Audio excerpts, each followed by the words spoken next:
Hello and welcome. This morning I want to talk about the divorce rates that are going up around the world because everyone has to work from home. And I read this article that in China, like even though the virus is going down, the divorce rates are going up because people just have now suddenly realized that they're living with monsters, and they didn't realize because half of them were busy doing this and half of them were busy doing that.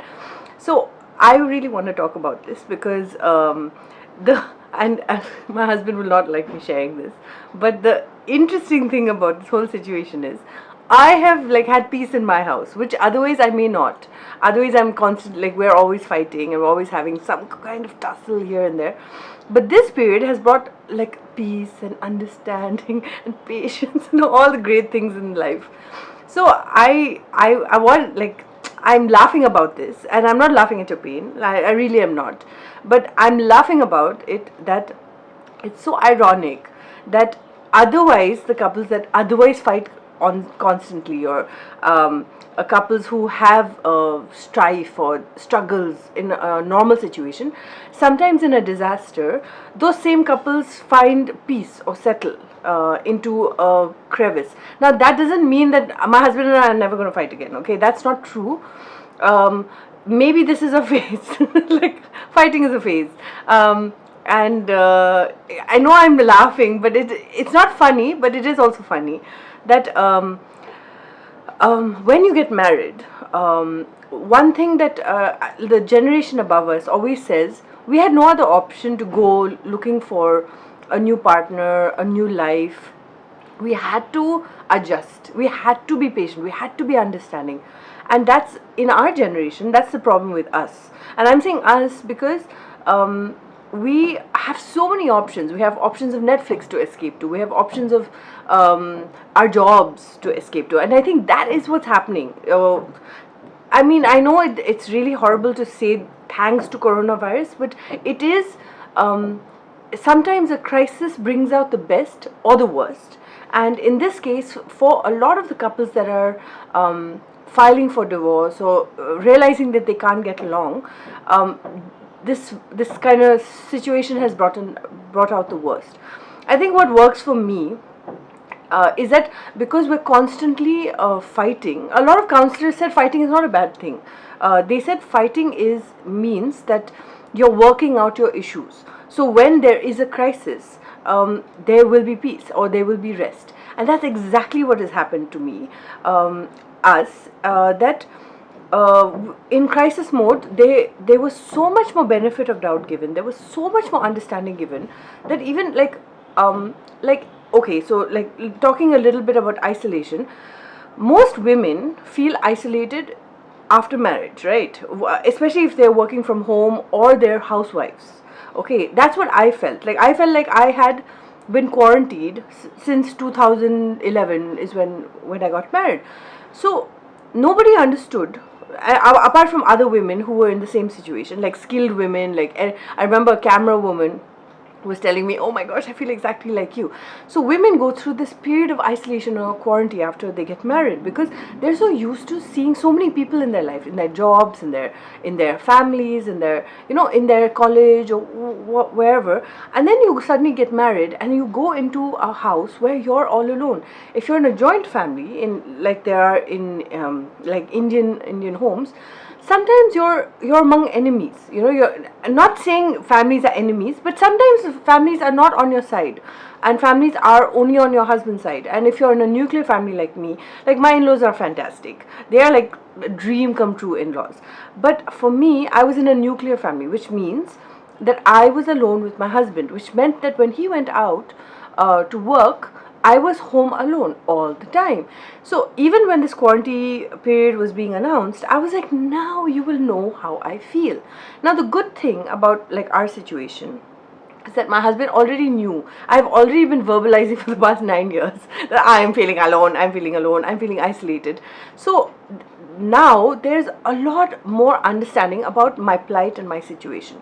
I think what happens to other husbands is that number one, they don't understand their wife's issues or their problems.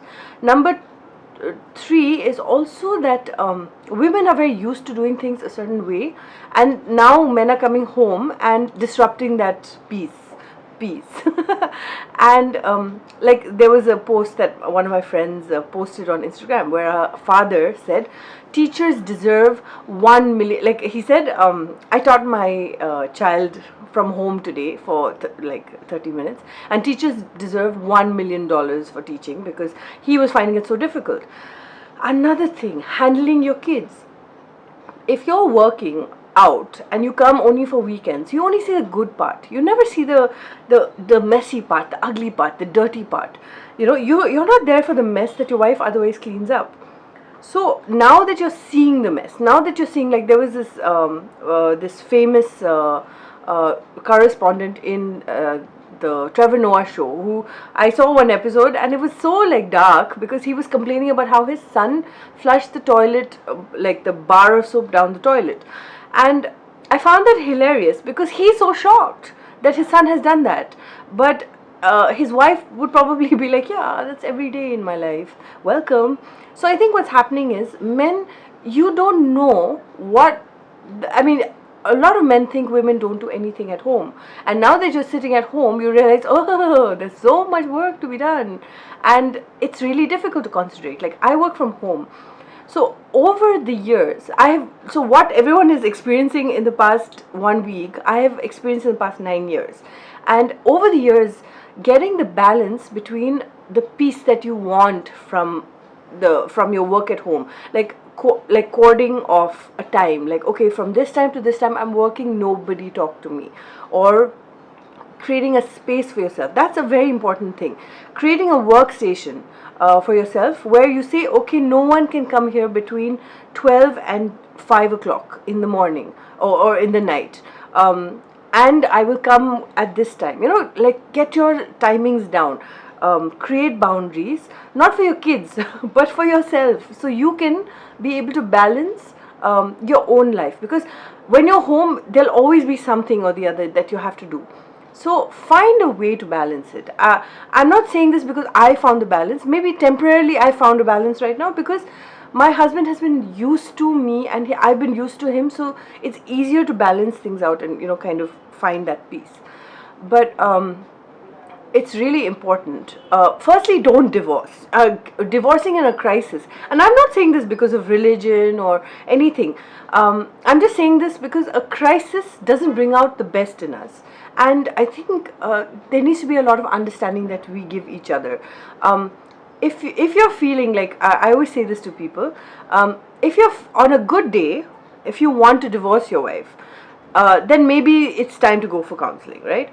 But on a bad day, everyone wants to divorce their wife or husband on a bad day, okay? Everybody wants to. I mean, even if they don't say it, they think it. But just think about the good days that you've had with your spouse.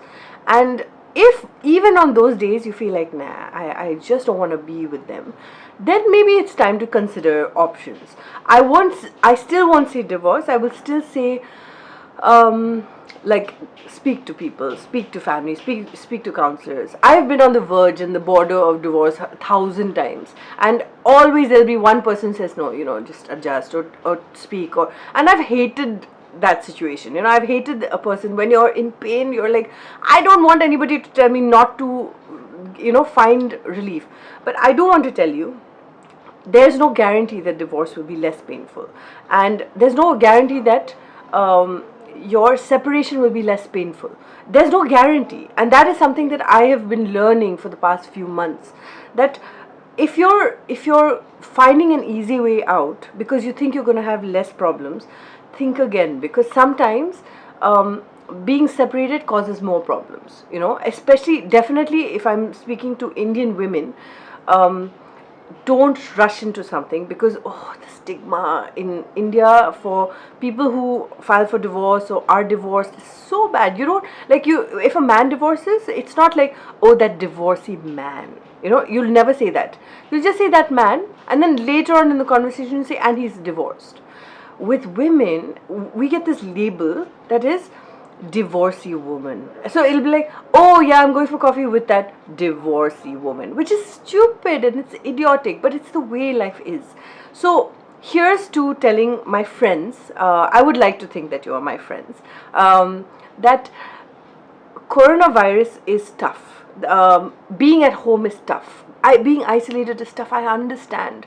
I've been living a life of isolation and dealing with it for the past few years, and it's not easy to leave your high paying job, or it's not easy to leave your job where you're meeting so many people and it's so exciting and it's so wonderful, and then just come and sit at home and then just look at the windows and look at the curtains. And that's why I changed my curtains recently. I was like sick and tired of the same curtains, but it's hard, it's not easy. So when you are now working at home, find ways and tools to help yourself. So for example, like I said, create a workstation. Even if you have a small house, like we have a 1 BHK, and somehow we found crevices in our house to create workstations. So I have a workstation for my daughter, I have a workstation for my husband, I have a workstation for me, which always has been there. I have a mini studio in the corner of the house for myself, and have like points where you can have family time. So like, don't mess with the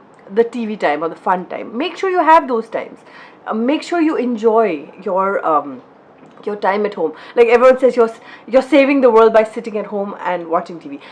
Put on Netflix, get a Prime membership, whatever you need to do to maintain the peace and maintain the joy. I always say this: pursue joy, pursue happiness.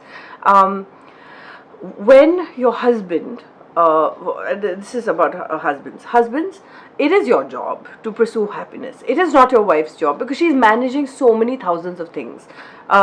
You need to step in and create joy for her and create relief for her, because I'm telling you, a big reason why I have success in my home today is because my husband is doing a lot of, he's picking up the slack in all the places that I am, not, I'm slacking off, and it's not slacking off. If you have 100 things to do in a day, it's nice that 5 or 6 things get done with somebody who's a helping hand. So that's great advice. I'd like to say it's great for myself, but it is.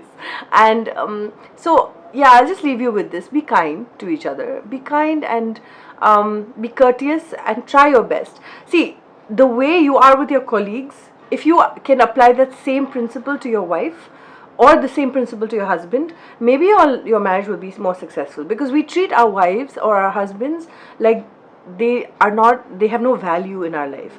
The moment you start treating them like you treat your boss, or you treat your colleagues at work, you'll realize that, oh my gosh, like if I'm kind and courteous to my spouse, in Hindi they say na, divorce ki naubat hi nahi aayegi. So I'm not trying to simplify people's problems. I'm sure a lot of you guys have like genuine problems, but don't run to the courts. Like firstly, let lawyers also like be quarantined and take care of the coronavirus in like not getting it.